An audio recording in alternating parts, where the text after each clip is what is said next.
Okay, so to get you a better look at it, how it goes, I brought it all here. So there's the nut.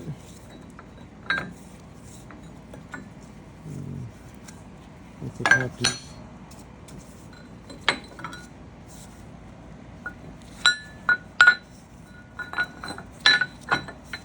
So that's sitting on top of the bolt. 0 people. Right there.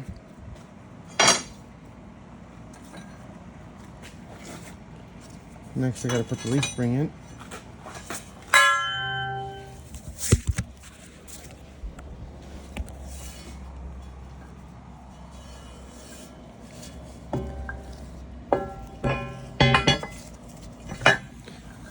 Sorry about that. So you can see the nut there. And the bigger head is there. 0 the people. smaller head is on the bottom. And you can see the little, where the heck is that at down there? Well, there's only so much space, but I already tried it. There's just enough clearance. So, here, see that? So that all sits nice. And it doesn't shift back and forth. And also it doesn't affect this bundle down here. So if, well, I guess that could knock the head, even if this slid and knocked the head off of these, would still stay in line. 0 people. This bolt breaks and then these all slide sideways. So I guess this is a way to keep it independent of the other, because there's a lot of pressure like on these helper springs sometimes, I guess. I'm not really sure. But, well, not that I'm not sure, is if you look at this here, see the space here, the space here, and usually it touches one, I don't have the rubber on that one, usually it touches one rubber than the other first. So that might cause it to shift. But there's big U-bolts on 0 that. people. So I don't actually understand how it can all shift anyway. So then I just drop these U-bolts back in. I have it lowered down on jack stands right now.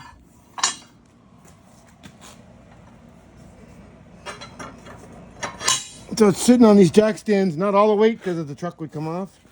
So still on that, but I just have the axle and a bit of the spring weight on that, and then I can bolt it all back up again. 0 people. It was just a way for me to do it without taking it all apart.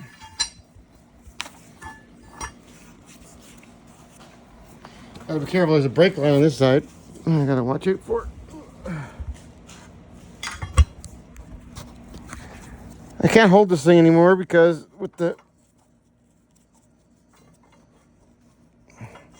I broke the phone clip the other day. 0 people.